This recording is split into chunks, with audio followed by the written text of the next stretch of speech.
Hi ಎಲ್ರಿಗೂ ನಮಸ್ಕಾರ. Share marketing Kannada ಚಾನೆಲ್ಗೆ ನಿಮಗೆ ಸ್ವಾಗತ. ಜನವರಿ 1ರ ಮಾರ್ಕೆಟ್ ಅಪ್ಡೇಟ್ನ ನೋಡೋದಾದ್ರೆ ಇವತ್ತೊಂದು ಫ್ಲಾಟ್ ಕ್ಲೋಸಿಂಗ್ ಮಾರ್ಕೆಟ್ನಲ್ಲಿ ನೋಡೋದಕ್ಕೆ ಸಿಕ್ಕಿದೆ. ನಿಫ್ಟಿಯಲ್ಲಿ ಕೇವಲ 10 ಪಾಯಿಂಟ್ಗಳಷ್ಟು ಗೇನ್ ನೋಡೋದಕ್ಕೆ ಸಿಕ್ತು. ಸೆನ್ಸೆಕ್ಸ್ 31 ಪಾಯಿಂಟ್ಗಳಷ್ಟು ಗೇನ್ ಆಗಿದೆ. ಒಂದು ಸೈಡ್ ವೇಸ್ ಮೊಮೆಂಟಮ್ ಇವತ್ತು ನಿಫ್ಟಿಯಲ್ಲಿ ನೋಡೋದಕ್ಕೆ ಸಿಕ್ಕಿದೆ. 21,700ರಿಂದ 21,750ರ ಲೆವೆಲ್ನಲ್ಲೇ ನಿಫ್ಟಿ ಟ್ರೇಡ್ ಆಗಿದೆ. ಹಾಗೆಯೇ ಸೆನ್ಸೆಕ್ಸ್ನಲ್ಲಿ ಕೂಡ ಒಂದು ಸೈಡ್ ವೇಸ್ ಮೊಮೆಂಟಮ್ ಇವತ್ತು ನೋಡೋದಕ್ಕೆ ಸಿಕ್ತು. ಬ್ಯಾಂಕ್ ನಿಫ್ಟಿ ಒಂದು ನೆಗೆಟಿವ್ ಕ್ಲೋಸಿಂಗ್ ಅನ್ನು ಕೊಟ್ಟಿದೆ. 58 ಪಾಯಿಂಟ್ಗಳ ಕರೆಕ್ಷನ್ ಬ್ಯಾಂಕ್ ನಿಫ್ಟಿಯಲ್ಲಿ ನೋಡೋದಕ್ಕೆ ಸಿಕ್ತು. ನಿಫ್ಟಿಯ ಟಾಪ್ ಗೇನರ್ಸ್ ಮತ್ತು ಲೂಸರ್ಸ್ ಅನ್ನು ಅಬ್ಸರ್ವ್ ಮಾಡಿದಾಗ ನೆಸ್ಲೆ ಇವತ್ತು ಟಾಪ್ ಗೇನರ್ ಆಗಿತ್ತು. 3% ಗೇನ್ ನೆಸ್ಲೆಯಲ್ಲಿ ನೋಡೋದಕ್ಕೆ ಸಿಕ್ಕಿದೆ. ನೆಸ್ಲೆ ಸ್ಟಾಕ್ ಸ್ಪ್ಲಿಟ್ಗೆ ರೆಕಾರ್ಡ್ ಡೇಟ್ ಅನ್ನು ಫಿಕ್ಸ್ ಮಾಡಿದ್ರು. ಆ ಒಂದು ನ್ಯೂಸ್ ಅನ್ನು ಕವರ್ ಮಾಡಿದಾಗ ನೆಸ್ಲೆಯ ಸ್ಟಾಕ್ ಪ್ರೈಸ್ 24,700 ರೂಪಾಯಿ ಇತ್ತು. ಆ ಒಂದು ಪ್ರೈಸ್ನಲ್ಲಿ ಸ್ಟಾಕ್ ಸ್ಪ್ಲಿಟ್ ಆಗಿದ್ದರೆ ನೆಸ್ಲೆಯ ಪ್ರೈಸ್ 2,400ರ ಅರೌಂಡಲ್ಲಿ ನೋಡೋದಕ್ಕೆ ಸಿಕ್ತಿತ್ತು. ಸ್ಟಾಕ್ ಸ್ಪ್ಲಿಟ್ನ ನ್ಯೂಸ್ನಿಂದ ಸ್ಟಾಕ್ ಪ್ರೈಸ್ನಲ್ಲಿ ಒಳ್ಳೆಯ ಒಂದು ರಿಕವರಿ ನೋಡೋದಕ್ಕೆ ಸಿಕ್ಕಿದೆ. ಸ್ಟಾಕ್ ಸ್ಪ್ಲಿಟ್ ಆದಾಗ ಹೆಚ್ಚಿನ ಒಂದು ಡೆಲಿವರಿ ವಾಲ್ಯೂಮ್ಸ್ ನೆಸ್ಲೆಯಲ್ಲಿ ಖಂಡಿತವಾಗ್ಲೂ ನೋಡೋದಕ್ಕೆ ಸಿಗುತ್ತೆ. ರಿಟೇಲ್ ಪಾರ್ಟಿಸಿಪೇಷನ್ ಕೂಡ ಹೆಚ್ಚಾಗುತ್ತೆ. ಆ ಒಂದು ರೀಸನ್ನಿಂದ ಸ್ಟಾಕ್ ಪ್ರೈಸ್ನಲ್ಲಿ ಒಳ್ಳೆಯ ಒಂದು ಮೊಮೆಂಟಮ್ ನೋಡೋದಕ್ಕೆ ಸಿಗ್ತದೆ. ಯಾವುದೇ ಒಂದು ಫಂಡಮೆಂಟಲಿ ಸ್ಟ್ರಾಂಗ್ ಆಗಿರುವಂಥ ಕಂಪನಿ ಸ್ಟಾಕ್ ಸ್ಪ್ಲಿಟ್ ಅಥವಾ ಬೋನಸ್ ಅನ್ನು ಅನೌನ್ಸ್ ಮಾಡಿದಾಗ ಸ್ಟಾಕ್ ಪ್ರೈಸ್ನಲ್ಲಿ ಮೊಮೆಂಟಮ್ ಎಕ್ಸ್ಪೆಕ್ಟೆಡ್ ಇರುತ್ತೆ. ಬಟ್ ಆ ಒಂದು ಮೊಮೆಂಟಮ್ ರೆಕಾರ್ಡ್ ಡೇಟ್ನ ನಂತರ ಬರುತ್ತಾ ಅಥವಾ ರೆಕಾರ್ಡ್ ಡೇಟ್ಗೂ ಮುಂಚೆನೇ ಬರುತ್ತಾ ಅದನ್ನು ಪ್ರಿಡಿಕ್ಟ್ ಮಾಡೋದು ಸ್ವಲ್ಪ ಕಷ್ಟ ಆಗುತ್ತೆ. ನೆಸ್ಲೆ ಈಗ ತುಂಬಾ ರನ್ ಆಗಿದೆ. ಮೇ ಬಿ ಸ್ಟಾಕ್ ಸ್ಪ್ಲಿಟ್ನ ನಂತರ ಸ್ವಲ್ಪ ಪ್ರಾಫಿಟ್ ಬುಕಿಂಗ್ ಬರುವಂಥ ಚಾನ್ಸಸ್ಗಳು ಕೂಡ ಇರುತ್ತೆ. ಅಥವಾ ರೆಕಾರ್ಡ್ ಡೇಟ್ಗೂ ಮುಂಚೆನೇ ಸ್ವಲ್ಪ ಸೆಲ್ಲಿಂಗ್ ಪ್ರೆಷರ್ ಕೂಡ ಇರುವಂಥ ಚಾನ್ಸಸ್ ಇರುತ್ತೆ. ಬಹಳಷ್ಟು ಜನ ಈ ಒಂದು ನ್ಯೂಸ್ನಿಂದ ಶೇರ್ಸ್ಗಳನ್ನು ಬೈ ಮಾಡ್ಕೊಂಡಿರ್ತಾರೆ. ಸೊ ಅವರು ಪ್ರಾಫಿಟ್ಸನ್ನು ಬುಕ್ ಮಾಡ್ಕೊಳ್ಳುವಾಗ ಸ್ವಲ್ಪ ಸೆಲ್ಲಿಂಗ್ ಪ್ರೆಷರ್ ನೋಡೋದಕ್ಕೆ ಸಿಗುತ್ತೆ. ಹಾಗೆಯೇ ಅದಾನಿ ಸ್ಟಾಕ್ಗಳಲ್ಲಿ ಕೂಡ ಒಳ್ಳೆಯ ಒಂದು ಜಂಪ್ ಇವತ್ತು ನೋಡೋದಕ್ಕೆ ಸಿಕ್ತು. Adani enterprises, Adani ports 2.5% gain ಆಗಿದೆ. ಅದಾನಿ ಪೋರ್ಟ್ಸ್ನ ಬೋರ್ಡ್ ಮೀಟಿಂಗ್ ಜನವರಿ 3ಕ್ಕೆ ಶೆಡ್ಯೂಲ್ ಆಗಿದೆ. ಸೊ ಈ ಮೀಟಿಂಗ್ನಲ್ಲಿ ಡೆಬೆಂಚರ್ಸ್ಗಳನ್ನು ಇಶ್ಯೂ ಮಾಡಿ ಫಂಡ್ ರೈಸಿಂಗ್ನ ಬಗ್ಗೆ ಡಿಸ್ಕಷನ್ಸ್ ಆಗುತ್ತೆ. ಆ ಒಂದು ನ್ಯೂಸ್ನಿಂದ ಅದಾನಿ ಸ್ಟಾಕ್ಗಳಲ್ಲಿ ಒಳ್ಳೆಯ ಒಂದು ಜಂಪ್ ನೋಡೋದಕ್ಕೆ ಸಿಗ್ತದೆ. ಸೊ ಬಿಸ್ನೆಸ್ಸನ್ನು ರಿಕವರ್ ಮಾಡೋದಕ್ಕೆ ಅದಾನಿ ಗ್ರೂಪ್ ಪ್ರಯತ್ನ ಪಡ್ತಾ ಇದ್ದಾರೆ. ಹಾಗೆ ಟೆಕ್ ಮಹೀಂದ್ರ ಕೂಡ 2% ಗೇನ್ ಆಯಿತು. ಕೋಲ್ ಇಂಡಿಯಾದಲ್ಲಿ ಕೂಡ 1.5% ಅಪ್ಸೈಡ್ ನೋಡೋದಕ್ಕೆ ಸಿಕ್ಕಿದೆ. ಟಾಪ್ ಲೂಸರ್ಸ್ ಲಿಸ್ಟ್ನಲ್ಲಿ ಆಟೋ ಸ್ಟಾಕ್ಗಳು ಹೆಚ್ಚಾಗಿ ಕಾಣಿಸ್ತು. ಐಷಾರ್ ಮೋಟಾರ್ಸ್, M&M, ಬಜಾಜ್ ಆಟೋನಲ್ಲಿ ಇವತ್ತು 1.5%ಗೂ ಹೆಚ್ಚಿನ ಕರೆಕ್ಷನ್ ನೋಡೋದಕ್ಕೆ ಸಿಕ್ಕಿದೆ. ಇದಕ್ಕೆ ರೀಸನ್ ಇವತ್ತು ಆಟೋ ಸೇಲ್ಸ್ ಡೇಟಾ ರಿಲೀಸ್ ಆಗಿದೆ. ಡಿಸೆಂಬರ್ ತಿಂಗಳಲ್ಲಿ ಆಟೋ ಕಂಪನಿಗಳು ಎಷ್ಟು ಸೇಲ್ಸನ್ನು ಮಾಡಿದ್ದಾರೆ ಆ ಒಂದು ಡೇಟಾ ರಿಲೀಸ್ ಆಯಿತು. ಆನಲಿಸ್ಟ್ಗಳ ಎಕ್ಸ್ಪೆಕ್ಟೇಷನ್ಸ್ ಏನಿತ್ತು ಆ ಪ್ರಕಾರ ಸೇಲ್ಸ್ ನೋಡೋದಕ್ಕೆ ಸಿಗಲಿಲ್ಲ. ಬಜಾಜ್ ಆಟೋ ಕಡೆಯಿಂದ 25% ಸೇಲ್ಸ್ ಗ್ರೋತ್ನ ಎಕ್ಸ್ಪೆಕ್ಟೇಷನ್ಸ್ ಇತ್ತು. ಬಟ್ ಬಜಾಜ್ ಆಟೋ 16% ಸೇಲ್ಸ್ ಗ್ರೋತನ್ನು ಡಿಕ್ಲೇರ್ ಮಾಡಿದ್ದಾರೆ. ಹಾಗೆ M&M ಕೂಡ 6% ಸೇಲ್ಸ್ ಗ್ರೋತನ್ನು ಡಿಕ್ಲೇರ್ ಮಾಡಿದ್ದಾರೆ. ಸೊ M&Mನ ಕಡೆಯಿಂದ ಕೂಡ ಒಳ್ಳೆಯ ಒಂದು ಸೇಲ್ಸ್ನ ಎಕ್ಸ್ಪೆಕ್ಟೇಷನ್ಸ್ ಇತ್ತು. ಐಷಾರ್ ಮೋಟಾರ್ಸ್ನಲ್ಲೂ ಕೂಡ ಅಷ್ಟೇ ಟೂ ವೀಲರ್ ಸೆಗ್ಮೆಂಟ್ನಲ್ಲಿ ಹೆಚ್ಚಿನ ಒಂದು ಸೇಲ್ಸ್ನ ಎಕ್ಸ್ಪೆಕ್ಟೇಷನ್ಸ್ ಇತ್ತು.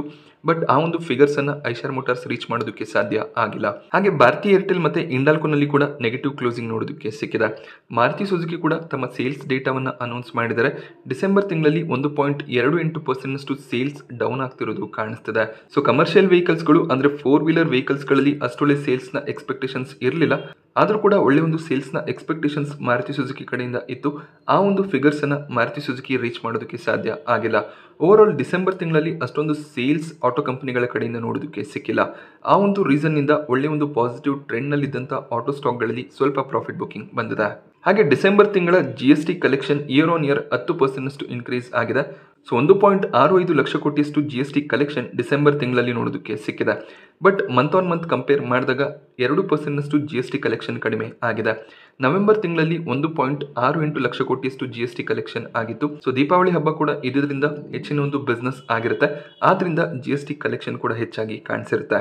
ಹಾಗೆ ಆವ್ರೇಜ್ ಮಂತ್ಲಿ ಕಲೆಕ್ಷನ್ ಅನ್ನು ನಾವು ಅಬ್ಸರ್ವ್ ಮಾಡಿದಾಗ 1.66 ಲಕ್ಷ ಕೋಟಿಯಷ್ಟು ಆವ್ರೇಜ್ ಮಂತ್ಲಿ GST ಕಲೆಕ್ಷನ್ ಸದ್ಯಕ್ಕೆ ನೋಡೋದಕ್ಕೆ ಸಿಗ್ತದೆ. ಇನ್ಫ್ಲೇಷನ್ ಕೂಡ ಕಂಟ್ರೋಲ್ನಲ್ಲಿದೆ. ಒಳ್ಳೆಯ ಒಂದು GST ಕಲೆಕ್ಷನ್ಸ್ ಕೂಡ ನೋಡೋದಕ್ಕೆ ಸಿಗ್ತದೆ. GDPಯಲ್ಲಿ ಕೂಡ ಒಳ್ಳೆಯ ಒಂದು ಗ್ರೋತ್ ಇದೆ. Over all economic condition stable ಆಗಿ ಕಾಣಿಸುತ್ತೆ. SRF ಸ್ಟಾಕ್ ಪ್ರೈಸ್ನಲ್ಲಿ ಕೂಡ ಒಳ್ಳೆಯ ಒಂದು ಪಾಸಿಟಿವ್ ಓಪನಿಂಗ್ ಬೆಳಗಿನ ಸೆಷನ್ನಲ್ಲಿ ನೋಡೋದಕ್ಕೆ ಸಿಕ್ಕಿತ್ತು. ಇವರು 317 ಕೋಟಿಯ ಕೇಪೆಕ್ಸ್ ಪ್ಲಾನ್ನೊಂದಿಗೆ ತಮ್ಮ ಒಂದು ಫ್ಲೋರೋಕಾರ್ಬನ್ ರೆಫ್ರಿಜರೆಂಟ್ ಗ್ಯಾಸ್ ಕೆಪಾಸಿಟಿಯನ್ನು ಇನ್ಕ್ರೀಸ್ ಮಾಡಿದ್ದಾರೆ. ಈ ಒಂದು ಎಕ್ಸ್ಪ್ಯಾನ್ಷನ್ ಸಕ್ಸಸ್ಫುಲ್ ಆಗಿ ಕಂಪ್ಲೀಟ್ ಆಗಿದೆ. ಜುಲೈ 2021ರಲ್ಲಿ ಇದರ ಒಂದು ಪ್ಲಾನ್ ಅನ್ನು SRF ಮಾಡಿದ್ರು. ಈಗ ಈ ಎಕ್ಸ್ಪ್ಯಾನ್ಷನ್ ಕಂಪ್ಲೀಟ್ ಆಗ್ತಿರೋದು ಕಾಣಿಸ್ತಿದೆ. ಸೊ ಗ್ಯಾಸ್ ಕೆಪಾಸಿಟಿಯನ್ನು ಇನ್ಕ್ರೀಸ್ ಮಾಡಿರೋದ್ರಿಂದ ಹೆಚ್ಚಿನ ಒಂದು ಪ್ರಾಡಕ್ಟ್ಸ್ ಅನ್ನು ಇವರು ಸಪ್ಲೈ ಮಾಡಬಹುದಾಗುತ್ತೆ. ತಮ್ಮ ಸಪ್ಲೈ ಚೈನ್ಸ್ ಕೂಡ ಈಗ ಇಂಪ್ರೂವ್ ಆಗುತ್ತೆ. ಈ ಒಂದು ರೀಸನ್ನಿಂದ JM ಫಿನಾನ್ಷಿಯಲ್ಸ್ ಸ್ಟಾಕನ್ನು ಕವರ್ ಮಾಡಿ ಬೈ ರೇಟಿಂಗನ್ನು ಕೊಟ್ಟು 3000 ಟಾರ್ಗೆಟ್ ಪ್ರೈಸನ್ನು ಕೊಟ್ಟಿದ್ದಾರೆ. SRF ಈಗ 2500 ಅರೌಂಡಲ್ಲಿ ಟ್ರೇಡ್ ಆಗ್ತದೆ. ಕೆಮಿಕಲ್ ಸ್ಟಾಕ್ಗಳು ಅಷ್ಟೊಳ್ಳೆ ಪರ್ಫಾರ್ಮೆನ್ಸನ್ನು ರೀಸೆಂಟ್ ಟೈಮ್ನಲ್ಲಿ ಕೊಡ್ತಿಲ್ಲ. ಬಟ್ 2024 ಫಿನಾನ್ಷಿಯಲ್ ಇಯರ್ನ ಸೆಕೆಂಡ್ ಹಾಫ್ನಲ್ಲಿ ಕೆಮಿಕಲ್ ಸ್ಟಾಕ್ಗಳು ಒಳ್ಳೆಯ ಒಂದು ಪರ್ಫಾರ್ಮೆನ್ಸನ್ನು ಕೊಡ್ಬೋದು ಅಂತ ಭಾಳಷ್ಟು ಬ್ರೋಕರೇಜ್ಗಳು ಎಕ್ಸ್ಪೆಕ್ಟ್ ಮಾಡ್ತಿದ್ದಾರೆ. ಸೊ SRF ಆಗಿರ್ಬೋದು, ಆರತಿ ಇಂಡಸ್ಟ್ರೀಸ್, ದೀಪಕ್ ನೈಟ್ರೇಟ್ ಈ ಒಂದು ಲೆವೆಲಲ್ಲಿ ಒಳ್ಳೆ ಒಂದು ಬೈ ಆಗುತ್ತೆ. BHEL ಸ್ಟಾಕ್ ಪ್ರೈಸ್ನಲ್ಲಿ ಕೂಡ ಒಳ್ಳೆ ಒಂದು ಜಂಪ್ ನೋಡೋದಕ್ಕೆ ಸಿಕ್ತು. 2% ಅಪ್ಸೈಡ್ನೊಂದಿಗೆ BHEL ಕ್ಲೋಸಿಂಗ್ ಅನ್ನು ಕೊಟ್ಟಿದೆ. ಇದಕ್ಕೆ ರೀಸನ್ L&T ಅನ್ನ ಔಟ್ ಬಿಡ್ ಮಾಡಿ 19,400 ಕೋಟಿಯ ಒಡಿಶಾ ಪ್ರಾಜೆಕ್ಟ್ಗೆ ಇವರು ಬಿಡ್ಡರ್ ಆಗಿದ್ದಾರೆ. ಈ ಒಂದು ಪ್ರಾಜೆಕ್ಟ್ BHELಗೆ ಸಿಗುವಂಥ ಚಾನ್ಸಸ್ ಇದೆ. ಇದು ಜಸ್ಟ್ ಒಂದು ರಿಪೋರ್ಟ್ ಆಗಿರುತ್ತೆ, ಬಟ್ ಸ್ಟಿಲ್ ಈ ಒಂದು ನ್ಯೂಸ್ ಏನಿದೆ BHELಗೆ ಪಾಸಿಟಿವ್ ಆಗುತ್ತೆ. 19,000 ಕೋಟಿಯಷ್ಟು ಆರ್ಡರ್ನ ಪಡ್ಕೊಂಡಿರೋದು BHELನ ಮಾರ್ಜಿನ್ಸನ್ನು ಇಂಪ್ರೂವ್ ಮಾಡುತ್ತೆ. ಯಾಕೆಂದರೆ Q2ನಲ್ಲಿ ಇವರು ಲಾಸನ್ನು ಡಿಕ್ಲೇರ್ ಮಾಡಿದ್ರು. 238 ಕೋಟಿಯಷ್ಟು ನೆಟ್ ಲಾಸ್ Q2ನಲ್ಲಿ ಡಿಕ್ಲೇರ್ ಆಗಿತ್ತು. ಸೊ ಆ ಒಂದು ರೀಸನ್ನಿಂದ ಈ ಪ್ರಾಜೆಕ್ಟ್ ಕಂಪನಿಗೆ ತುಂಬಾ ಇಂಪಾರ್ಟೆಂಟ್ ಆಗುತ್ತೆ. ಸೊ ಯಾವೊಂದು ಕಂಪನಿ ಕಡಿಮೆ ಬಿಡ್ಡಿಂಗ್ ಅನ್ನು ಮಾಡ್ತಾರೆ ಅವರಿಗೆ ಪ್ರಾಜೆಕ್ಟ್ ಅಲೋಕೇಟ್ ಆಗುತ್ತೆ. ಹಾಗೆ ವೊಡಾಫೋನ್ ಐಡಿಯಾದ ಸ್ಟ್ರಾಂಗ್ ಮೊಮೆಂಟಮ್ ಕಂಟಿನ್ಯೂ ಆಗ್ತಿದೆ.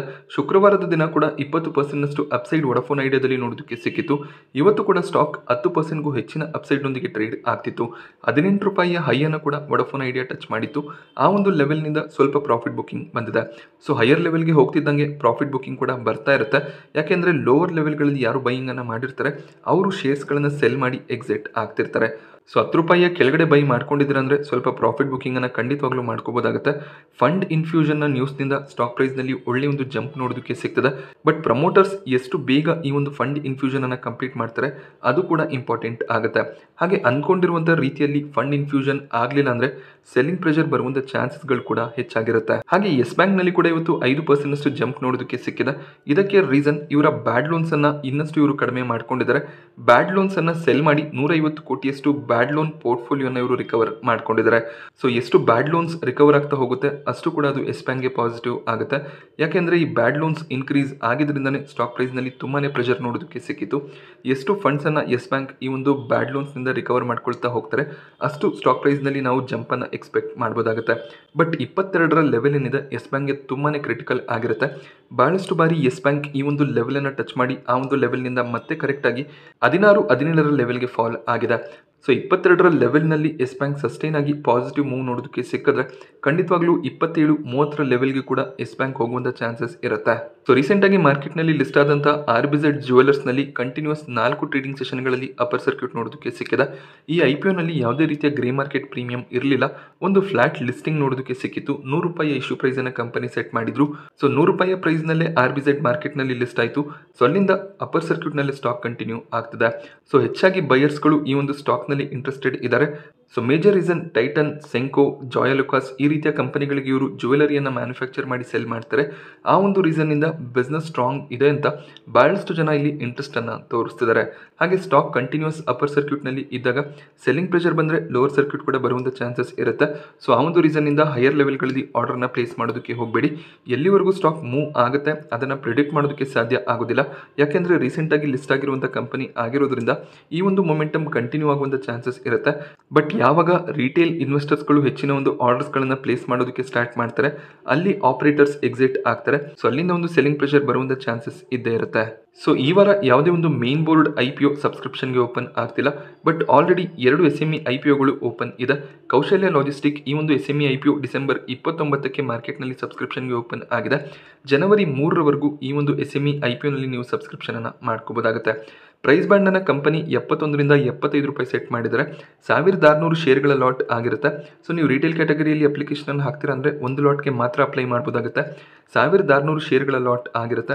1,20,000ದಷ್ಟು ಇನ್ವೆಸ್ಟ್ಮೆಂಟನ್ನು ನೀವು ಮಾಡಬೇಕಾಗುತ್ತೆ. HNI ಕ್ಯಾಟಗರಿಯಲ್ಲಿ ಮಿನಿಮಮ್ ನೀವು 2 ಲಾಟ್ಗೆ ಅಪ್ಲಿಕೇಶನನ್ನು ಹಾಕಲೇಬೇಕಾಗುತ್ತೆ. ಹಾಗೆ ಮ್ಯಾಕ್ಸಿಮಮ್ ಎಷ್ಟು ಲಾಟ್ಗೆ ಬೇಕಾದರೂ ನೀವು ಅಪ್ಲಿಕೇಶನನ್ನು ಹಾಕ್ಬೋದು. ಯಾವುದೇ ರೀತಿಯ ಲಿಮಿಟ್ ಇರೋದಿಲ್ಲ. ಎಷ್ಟು ಅಮೌಂಟ್ ನಿಮ್ಮ ಹತ್ರ ಇರುತ್ತೆ ಅಷ್ಟು ಅಮೌಂಟ್ಗೆ ನೀವು ಅಪ್ಲಿಕೇಶನನ್ನು ಹಾಕ್ಬೋದಾಗುತ್ತೆ. ಇಶ್ಯೂ ಸೈಜ್ ಟೋಟಲ್ 36 ಕೋಟಿ ಆಗಿರುತ್ತೆ. ಅದರಲ್ಲಿ 25 ಕೋಟಿ ಫ್ರೆಶ್ ಇಶ್ಯೂ ಆಗಿದ್ರೆ ಆಫರ್ ಫಾರ್ ಸೇಲ್ 11 ಕೋಟಿ ಆಗಿದೆ. ಹಾಗೆ ಫಂಡಮೆಂಟಲ್ಸ್ ಕೂಡ ಸ್ಟ್ರಾಂಗ್ ಆಗಿ ಕಾಣಿಸುತ್ತೆ. ಗ್ರೇ ಮಾರ್ಕೆಟ್ ಪ್ರೀಮಿಯಂ 55 ರೂಪಾಯಿ ನೋಡೋದಕ್ಕೆ ಸಿಗ್ತದೆ. ಕಂಪನಿ 75ರ ಪ್ರೈಸನ್ನು ಸೆಟ್ ಮಾಡಿದರೆ 1,20,000 ಇನ್ವೆಸ್ಟ್ಮೆಂಟನ್ನು ನೀವು ರಿಟೇಲ್ ಕ್ಯಾಟಗರಿಯಲ್ಲಿ ಮಾಡಿದ್ರೆ 88,000ದಷ್ಟು ಪ್ರಾಫಿಟ್ನ ಎಕ್ಸ್ಪೆಕ್ಟೇಷನ್ಸ್ ಇರುತ್ತೆ ನಿಮಗೆ ಅಲಾಟ್ಮೆಂಟ್ ಸಿಕ್ಕಿದ್ರೆ. ಹಾಗೆ HNI ಕ್ಯಾಟಗರಿಯಲ್ಲಿ ಅಪ್ಲೈ ಮಾಡ್ತೀರಂದ್ರೆ ಅಮೌಂಟ್ ಇದ್ರೆ ನೀವು application ಹಾಕ್ಬೋದಾಗುತ್ತೆ.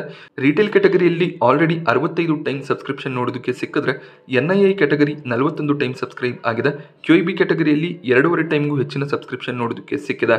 So NII category 150-200 time ಈಸಿಯಾಗಿ ಸಬ್ಸ್ಕ್ರೈಬ್ ಆಗುತ್ತೆ. ರಿಟೇಲ್ ಕ್ಯಾಟಗರಿಯಲ್ಲಿ ಕೂಡ 150 ಟೈಮ್ನ ಸಬ್ಸ್ಕ್ರಿಪ್ಷನ್ ಬರುವಂಥ ಚಾನ್ಸಸ್ ಇದೆ. ಇನ್ನೂ ಕೂಡ 2 ದಿನದ ಸಬ್ಸ್ಕ್ರಿಪ್ಷನ್ ಪೆಂಡಿಂಗ್ ಇದೆ. ಸೊ ಓವರಾಲ್ 150ರಿಂದ 200 ಟೈಮ್ ಓವರ್ ಸಬ್ಸ್ಕ್ರೈಬ್ ಆಗುವಂಥ ಚಾನ್ಸಸ್ ಇರುತ್ತೆ. ಒಳ್ಳೆ ಒಂದು ಪ್ರೀಮಿಯಂ ಸ್ಟೇಬಲ್ ಆಗಿ ಕಾಣಿಸ್ತಿರೋದ್ರಿಂದ ಎಲ್ಲರೂ ಕೂಡ ಅಪ್ಲಿಕೇಶನ್ಸ್ ಅನ್ನು ಹಾಕ್ತಾರೆ. ಅಲಾಟ್ಮೆಂಟ್ನ ಚಾನ್ಸಸ್ ಕೂಡ ಕಡಿಮೆ ಇರುತ್ತೆ. ಹಾಗೆ ಇನ್ನೊಂದು SME IPO KC ಲಿಮಿಟೆಡ್ನ IPO ಆಗಿರುತ್ತೆ. ಸೊ ಈ ಒಂದು SME IPO ಕೂಡ ಡಿಸೆಂಬರ್ 28ಕ್ಕೆ ಓಪನ್ ಆಗಿದೆ. ಜನವರಿ 2ರವರೆಗೂ ಸಬ್ಸ್ಕ್ರಿಪ್ಷನ್ ಅನ್ನ ಮಾಡ್ಕೋಬಹುದಾಗುತ್ತೆ. ಫೇಸ್ ವ್ಯಾಲ್ಯೂ 10 ರೂಪಾಯಿ ನೋಡೋದಕ್ಕೆ ಸಿಕ್ಕಿದ್ರೆ ಅಪರ್ ಪ್ರೈಸ್ ಬ್ಯಾಂಡ್ 54 ರೂಪಾಯಿ ಸೆಟ್ ಆಗಿದೆ. ಬಟ್ ಈ ಒಂದು SME IPO ನ ಇಶ್ಯೂ ಸೈಜ್ ಕೇವಲ 16 ಕೋಟಿ ಆಗಿರುತ್ತೆ. 16 ಕೋಟಿ ಕೂಡ ಫ್ರೆಶ್ ಇಶ್ಯೂ ಆಗಿದೆ. ಸೊ ಇಲ್ಲಿ ನೀವು ಮಿನಿಮಮ್ 1,08,000 ಇನ್ವೆಸ್ಟ್ಮೆಂಟ್ ಅನ್ನ ರಿಟೇಲ್ ಕ್ಯಾಟಗರಿಯಲ್ಲಿ ಮಾಡಬೇಕಾಗುತ್ತೆ. HNI ಕ್ಯಾಟಗರಿಯಲ್ಲಿ 2 ಲಾಟ್ಗೆ ನೀವು ಮಿನಿಮಮ್ ಅಪ್ಲಿಕೇಶನ್ ಹಾಕಬೇಕು. ಮ್ಯಾಕ್ಸಿಮಮ್ ಎಷ್ಟು ಬೇಕಾದರೂ ಅಮೌಂಟ್ ಅನ್ನ ಇನ್ವೆಸ್ಟ್ ಮಾಡಬಹುದಾಗುತ್ತೆ. 54 ರೂಪಾಯಿಯ ಇಶ್ಯೂ ಪ್ರೈಸ್ ಇದ್ರೂ ಕೂಡ ಗ್ರೇ ಮಾರ್ಕೆಟ್ ಪ್ರೀಮಿಯಂ 60 ರೂಪಾಯಿ ನೋಡೋದಕ್ಕೆ ಸಿಗ್ತದೆ. ಸೊ ನೀವು ಇನ್ವೆಸ್ಟ್ ಮಾಡುವಂಥ ಅಮೌಂಟ್ ಅನ್ನ ಈಸಿಯಾಗಿ ಇಲ್ಲಿ ಡಬಲ್ ಮಾಡ್ಕೋಬಹುದಾಗುತ್ತೆ. But retail category 600 time over subscribe ಆಗಿದೆ. NII category 453 time over subscribe ಆಗಿದೆ. QIB ಕ್ಯಾಟಗರಿಯಲ್ಲಿ 18 ಟೈಮ್ಗೂ ಹೆಚ್ಚಿನ ಸಬ್ಸ್ಕ್ರಿಪ್ಷನ್ ನೋಡೋದಕ್ಕೆ ಸಿಕ್ಕಿದೆ. ಸೊ ನಾಳೆ ಜನವರಿ 2 ಕೊನೆ ದಿನ ಆಗಿರುತ್ತೆ. ರಿಟೇಲ್ ಕ್ಯಾಟಗರಿ ಈಸಿಯಾಗಿ 800ರಿಂದ 900 ಟೈಮ್ ಸಬ್ಸ್ಕ್ರೈಬ್ ಆಗುವಂಥ ಚಾನ್ಸಸ್ ಇದೆ. NII ಕ್ಯಾಟಗರಿಯಲ್ಲಿ ಕೂಡ 600ರಿಂದ 700 ಟೈಮ್ನ ಸಬ್ಸ್ಕ್ರಿಪ್ಷನ್ ಬರುವಂಥ ಎಲ್ಲ ಚಾನ್ಸಸ್ಗಳು ಕೂಡ ಇರುತ್ತೆ. ಸೊ ಅಲಾಟ್ಮೆಂಟ್ನ ಚಾನ್ಸಸ್ ತುಂಬಾ ಕಡಿಮೆ ಇದೆ. ಸೊ SME ಕ್ಯಾಟಗರಿಯ IPOಗಳನ್ನು ಕವರ್ ಮಾಡಿ ಅಂತ ನೀವು ಕೇಳ್ತಿರ್ತೀರ. ಬಟ್ SME IPOಗಳಲ್ಲಿ ಅಲಾಟ್ಮೆಂಟ್ನ ಚಾನ್ಸಸ್ ತುಂಬಾ ಕಡಿಮೆ ಇರುತ್ತೆ. ಅದು ಕೂಡ ಒಳ್ಳೆ ಒಂದು ಪ್ರೀಮಿಯಂ ಇರುವಂಥ SME IPOಗಳಲ್ಲಿ ಯಾರಿಗೂ ಕೂಡ ಅಲಾಟ್ಮೆಂಟ್ ಹೆಚ್ಚಾಗಿ ಸಿಗೋದಿಲ್ಲ. ಒಳ್ಳೊಳ್ಳೆ ಪ್ರೀಮಿಯಂ ಇರುವಂಥ ಕಂಪನಿಗಳ ಡೀಟೇಲ್ಸನ್ನು ಖಂಡಿತವಾಗ್ಲೂ ಪ್ರೊವೈಡ್ ಮಾಡ್ತೀನಿ. ನಾನಿವತ್ತು ನಿಮಗೆ ಮಾರ್ಕೆಟ್ನ ಬಗ್ಗೆ ಕೊಟ್ಟಂಥ ಇನ್ಫಾರ್ಮೇಷನ್ ಇಷ್ಟ ಆದರೆ ವಿಡಿಯೋನ ಲೈಕ್ ಮಾಡಿ. ಹಾಗೆ ಇದೇ ರೀತಿಯ ಮಾರ್ಕೆಟ್ ಅಪ್ಡೇಟ್ಸ್ಗಳಿಗೋಸ್ಕರ ಚಾನಲ್ನ ಸಬ್ಸ್ಕ್ರೈಬ್ ಮಾಡ್ಕೊಳ್ಳಿ. Thank you friends.